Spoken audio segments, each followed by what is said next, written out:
Il y a 20 ans, il osait parier sur la physique pour soigner le cancer. Aujourd'hui, son entreprise est sur le point de révolutionner la radiothérapie mondiale. Laurent Lévy est président et cofondateur de Nanobiotics, biotech française pionnière en nanophysique médicale. Après 2 décennies dans l'ombre, il s'apprête à franchir un cap historique. Un accord de 2,6 milliards d'euros avec Johnson & Johnson et une soumission réglementaire qui pourrait faire de cette technologie un pilier du traitement du cancer. On le surnomme déjà la future pépite de la biotech française. Rencontre avec un entrepreneur qui n'a jamais cessé de croire que la science peut changer le monde, atome par atome. On se retrouve au cœur de Vivatech juste après ce jingle. Feuille blanche.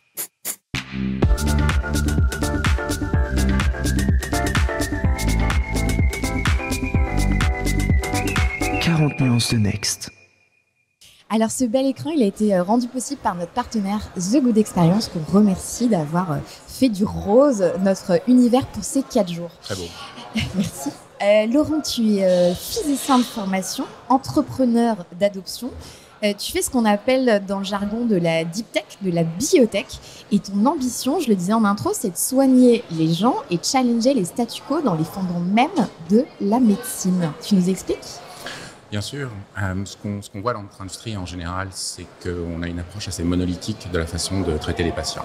Il y a eu à travers les 5 dernières décennies la chimie puis la biologie, et aujourd'hui tout le monde travaille autour de ces concepts. Et on a décidé, pas parce que c'est mieux, mais parce que c'est différent, d'aller travailler avec de la nanophysique pour aider les patients, pour apporter des choses nouvelles et surtout pour changer un petit peu la tendance que l'on voit dans notre industrie, qui est de faire des traitements de plus en plus complexes, qui traitent de moins en moins de patients, qui sont efficaces, mais qui sont réservés à une petite partie des patients. Nous, ce qu'on veut, c'est pouvoir, avec des produits, traiter des millions de patients et aider très largement l'humanité. Alors, je le disais en intro, ça fait 20 ans que tu es dans l'ombre, 20 ans que tu travailles sur ces sujets.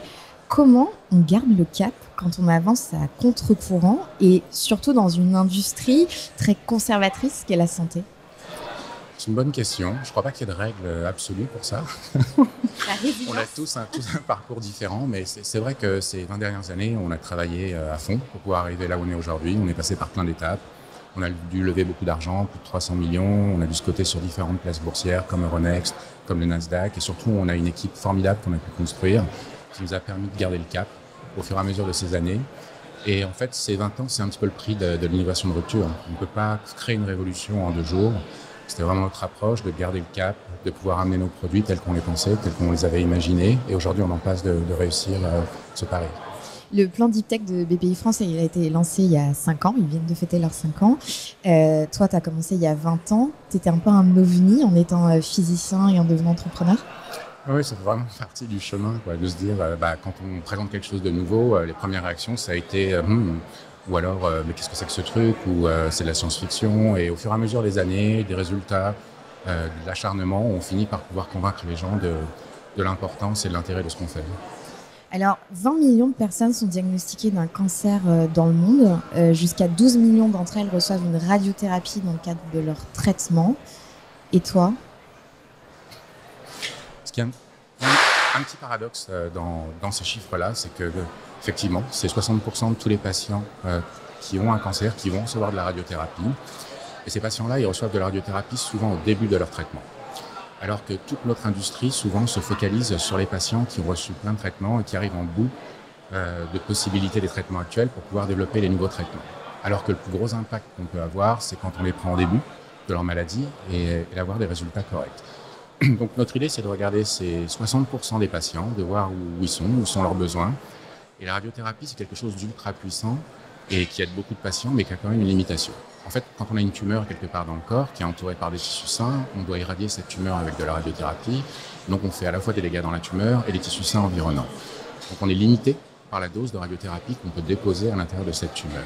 C'est là que nous, on a développé une solution qui est unique pour tous les patients, qui consiste à injecter des nanoparticules, des petits objets, qui ont des particularités qu'on a designées pour pouvoir être des super absorbeurs de rayons X, et on les met directement dans la tumeur. Lorsque le patient reçoit sa radiothérapie, après, ces particules vont absorber l'énergie de la radiothérapie, la délivrer à l'intérieur de la tumeur et détruire les cellules beaucoup plus efficacement.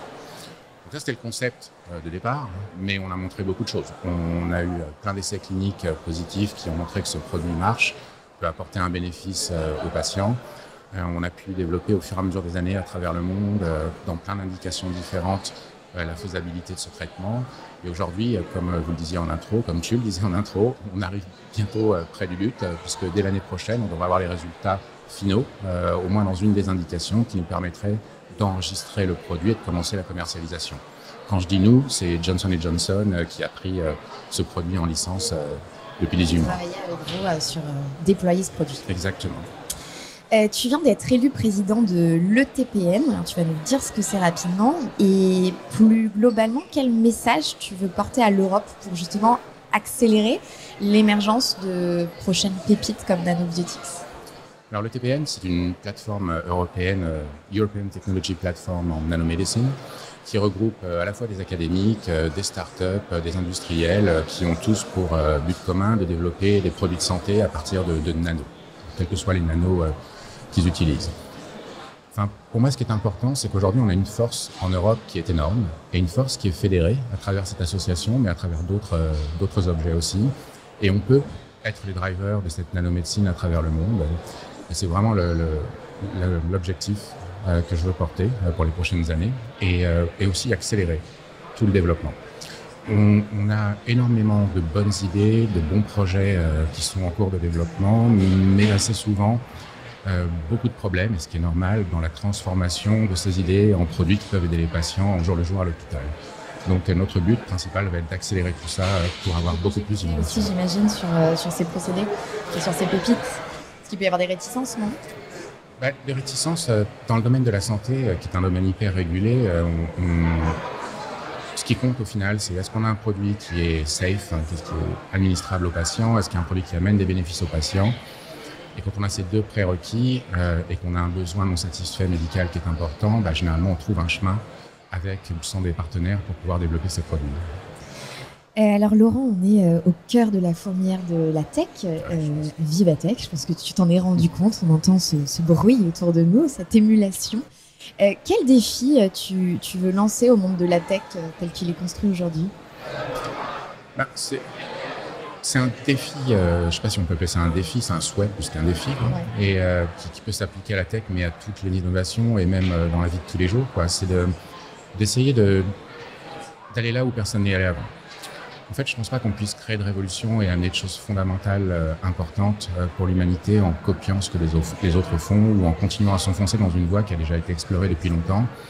Donc si j'ai un souhait pour le monde, d'un point de vue personnel pour les gens, mais aussi pour les entrepreneurs, c'est d'aller explorer ce qu'ils ne savent pas, Pour moi, c'est là qu'on trouve la grosse source d'innovation, c'est là qu'on peut amener des disruptions dans les différentes industries, c'est là qu'on peut faire une différence pour beaucoup de gens. Et des pionniers et des défricheurs. Voilà. Quel message tu voudrais absolument passer à nos auditeurs et nos auditrices et nos téléspectateurs et téléspectatrices, parce que nous sommes sur YouTube également? Moi, j'ai trois choses qui m'ont servi dans mon parcours d'entrepreneur. D'abord, un truc que j'ai détesté comme expression, c'est go big ou go home. Il y a quelque chose qui m'attirait dedans et quelque chose que je trouvais un peu ridicule, mais après j'ai pensé un peu différemment et j'ai trouvé ça intéressant. Tu t'es approprié finalement. Ouais, en la transformant peut-être un tout petit peu. Je me dis, finalement, on n'a que 24 heures dans une journée et quel que soit le parcours que l'on choisit, on a tous des problèmes, tous des choses à faire. Et finalement, plus notre rêve est grand, plus c'est facile.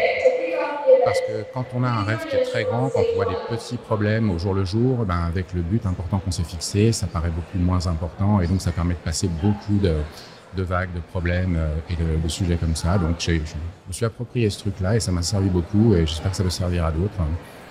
Le deuxième, c'est qu'il ne faut vraiment pas prendre un non pour une réponse. Il faut être persévérant sur ce qu'on a à faire quand on a une idée, quand on y croit. Il faut vraiment continuer. Parce qu'au départ, en développant des choses de rupture, on ne va pas avoir que des amis, ni que des gens qui vont croire en ce qu'on fait. C'est plus de portes fermées que ouvertes au départ. C'est ça. Mais après, on s'habitue. Ça fait mal au début, ça passe. Mais oui, je pense que c'est le deuxième point. Il ne faut jamais perdre ses rêves et continuer à les poursuivre. Et le troisième point, ce que j'ai appris avec le temps et ce que je n'avais pas du tout anticipé, c'est finalement tout ce qu'on fait, c'est pour des gens et avec des gens. Et si on veut développer des projets ambitieux, ça se fait avec des gens, avec une équipe, etc. Et pour avoir une équipe soudée, pour avoir une équipe qui grandit, il faut commencer soi-même par faire son propre voyage et apprendre à grandir soi-même pour pouvoir faire grandir les autres. Et bon, j'espère qu'elles seront entendues, ces bonnes paroles. C'est celles aussi que tu transmets à tes enfants? J'essaye. Alors, tu sais, on a ramené 40 nuances de Next au cœur de Vivatech. Et dans 40 nuances de Next, on a quelques petites rubriques phares. Et celle que tu as choisie, c'est la claque. Je lance le jingle. Waouh! Alors, dans la vie d'un entrepreneur, et tu viens de nous le dire, on se prend des claques plusieurs fois par jour, des noms, mais pas que des noms, mais des autres choses. Laquelle, toi, tu as envie de nous partager, de claques pro ou perso? Moi, je pense que c'est plutôt une série de claques, de mitrailleuses de claques. Plus que... Mitrailleuse, j'avais jamais vu celle-ci. En fait, quand on porte une idée de rupture, on y croit, on a réfléchi pendant des jours, des années, des mois, et donc on est intrinsèquement lié à cette idée, elle est évidente pour nous. Et quand on essaie de la porter à l'extérieur, on se reçoit plein de fins de nous recevoir. Donc l'approche naturelle ou initiale, c'est de se dire mais ils comprennent rien. Pourquoi ils comprennent rien? C'est évident. Et c'est évident pour vous, pas évident pour les autres. Et ce que j'ai appris avec le temps, c'est que si on veut faire passer ces idées de rupture, les faire adopter, il faut savoir où sont les gens. Il faut aller les chercher là où ils sont. Et donc, il faut comprendre d'où ils viennent, comment ils réfléchissent, et aller les chercher. Et en retournant ça, tout est possible. Et je pense que c'est une des grandes leçons que j'ai appris avec le temps, et qui me sert beaucoup aujourd'hui. La mitrailleuse à claques. Petite surprise, je te propose de décrocher ce téléphone, de le mettre près de ton casque. Plein d'incertitudes, l'avenir est fait. Trouver l'équilibre, tu devras aujourd'hui te préparer. Il te faut. Quel nouveau défi affronter tu devras? Alors c'est Maître Yoda qui a voulu te poser une question. J'ai reconnu. Tu l'as reconnu. Il s'est invité dans notre vaisseau spatial. Qu'est-ce que tu as envie de lui répondre? Sur les défis qui viennent, j'en vois plein. Même si aujourd'hui on est dans une position pas confortable, mais avec beaucoup plus d'efficacité, de bande passante et d'impact. Quand tu dis pas confortable, tu fais référence à quoi? C'est qu'on n'aime pas le confort. Je pense que c'est le début de la mort quand on s'installe dans le confort. Donc, mais ça, c'est personnel. Mais pour le futur, je pense que notre industrie a besoin d'une, je dirais pas une révolution, mais d'une remise en cause sur un certain nombre de points. Et pour moi, c'est un des prochains grands défis pour nous et pour notre industrie, c'est d'aller challenger le status quo dans lequel on est aujourd'hui. Donc, on est quand même dans une des rares industries qui n'a pas encore fait sa révolution. Ouais. Et je pense que le moment est bientôt venu. Bon, eh bien, on va rester aux aguets. Ça va bientôt être le moment de nous quitter. J'ai une dernière question. Si tu avais un rêve pour toi, pour ton entreprise, pour le monde, ce serait quoi?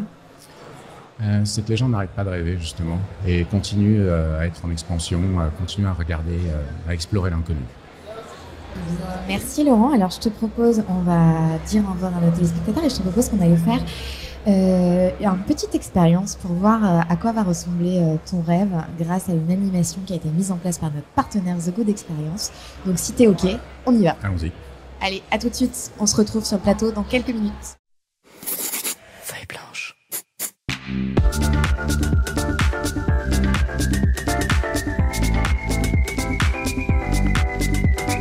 40 nuances de Next.